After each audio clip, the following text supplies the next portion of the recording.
For early stage companies where every marketing dollar counts, where every dollar counts, how do they allocate budget, or how much budget should they allocate to capture the attention, to write great content, to onboard properly? Because one of the things I run into is that they're excited to get started with marketing, but sometimes they lose sight of the reality that you have to spend money to make money.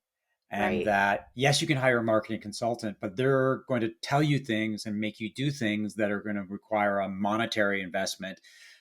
Yes, you can do grunt work and you can get your people to make things happen, but how do you address that when the reality is that some of these companies may not have a lot of money for marketing, or they don't want to spend a lot of money on marketing, but they want all those other things to happen?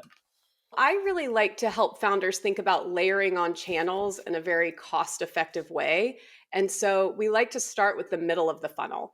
Once you have the attention of leads, which may require some money to attract, what do you want them to do? This is where having very effective messaging and a strong website that takes someone through, this is the product, this is who it's for, this is the big outcome we promise, these are the benefits of using our product and how it's differentiated from the alternatives. These are all the proof points that show that we can deliver this. These are the features that deliver these benefits. These are our customer stories and endorsements, press, other proof points that show that we've been able to help customers get this value. And then ultimately leading to a strong call to action, which is likely a sales conversation. But you have to start with what do you want someone to do once you have their attention? And that doesn't necessarily cost agency time or paid advertising resources. That really is just about a team resource allocation. How do you spend time doing that? As I mentioned earlier, onboarding, sometimes overlooked, but make sure once you have a new client, a new customer, you have an effective onboarding plan, whether it's with an account manager or through content and other resources that can really get a user up to speed quickly.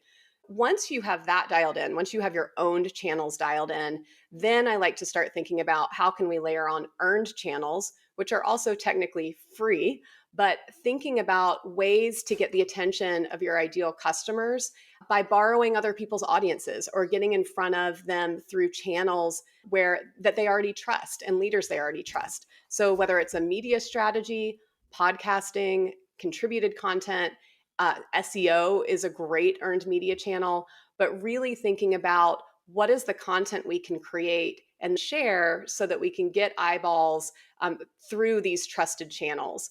The last layer is paid. So I really encourage companies to wait on paid social advertising, trade shows, partnerships, other things where you are going to have to closely monitor cost of acquisition and CAC until you have that middle of funnel and your owned and earned strategy dialed in. So inevitably you will have to pay, and certainly you'll have to pay for people resources, but it will be so much more cost effective if you think about the middle of the funnel first.